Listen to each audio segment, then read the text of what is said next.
Yeah. We came here with a team of 11 people with the main purpose of having a good day out and a lot of team activities to bound the people a little closer together and to increase communication among the team.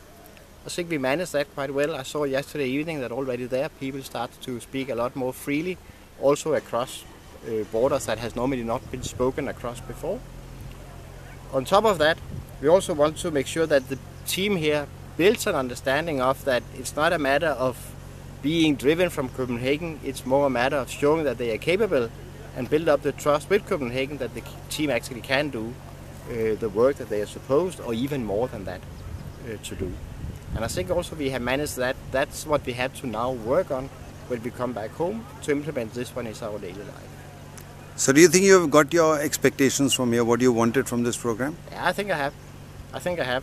I will be even more satisfied when I see things start to change and things start to be implemented in the world when we come back.